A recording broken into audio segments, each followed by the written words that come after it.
Hi, this is Claudette. Welcome to my Creative Corner. I got this storage idea from Paper Pixie, which used Totally Tiffany clear sleeves, but those sleeves wouldn't work for me, so I went ahead and created my own sleeves. And I have 6x7 magnetic cards where I store my die sets on, and I have them labeled alphabetically.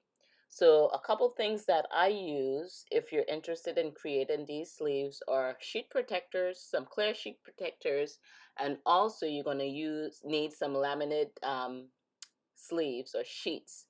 And I had my laminate sheets from Scotch, and they're 5 mils in thickness, and I got those off Amazon. You're also going to need a circle punch, and I use a 2-inch circle punch.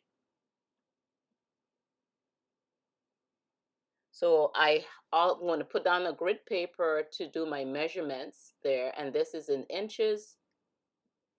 And these are actually from Stamp and Storage, the magnetic sheets, and they actually measure 6 by 6 3/4 inches.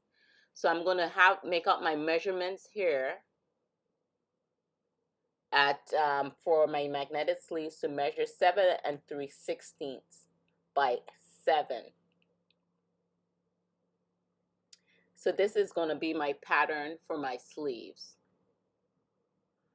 My actual sleeves measure in height 6.5 inches, but I'm going to make my pattern the height at 7 inches. So when I cut the openings, it could open and be right at 6.5 inches. So we're going to go ahead and cut our sheet protectors, and you have to be careful once you're putting that down and you trim it, because it's a little slippery being plastic, so you want a precise cut. And that sheet protector I'm cutting 7 by 6.5 inches, and you want those to be 2 separate sheets. So once you have your 2 separate sheets and your sheet protectors, you're going to go ahead and put down your laminating sheet. And you want, as I said before, you want that 3 by 3/16 and by 7. So I'm going to take that off of the trim. I'm going to head and put that down on my pattern and mark it with ink. So all I have to do is when I put it in the trimmer, I'm going to put those red markings right in the groove there of my trimmer, so I could have an exact cut from my pattern. And I want to make sure I have the opening and cut the opening part and not the seal folded part to the end. So, but I want to keep that pocket sealed. And you're going to go ahead and put the, make sure it fits within your container. And then I'm going to sandwich the sheet protectors between the laminated sheet.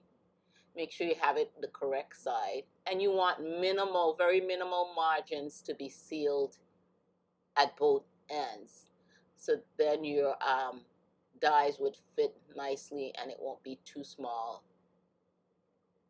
I made several patterns of these where they were just too small, and the margins have to be just small. So I'm going to run that through my laminated machine, and I have the Scotch laminating machine. The folded end goes to the bottom, not the open end. And I'm just going to run that through twice. And I put it, settings is at 3 mils and 5 mils, and I put the, for the thickness of the sheets, and I put it on 5 mils. And now what I'm going to do is go ahead and cut the opening. So I have that height at 7 inches, so I'm going to take a 1/2 inch off. So you're going to be measuring 6.5 inches, and we're going to have that opening in there. It's going to be tight at first when you putting your magnet sheets in, cards in, but once you run it through a couple times, it's going to loosen it up. So we're going to get our circle punch, and we're going to do a 1/2 punch. I'm kind of make sure I get it there in the middle. You could eyeball it and do that 1/2 punch.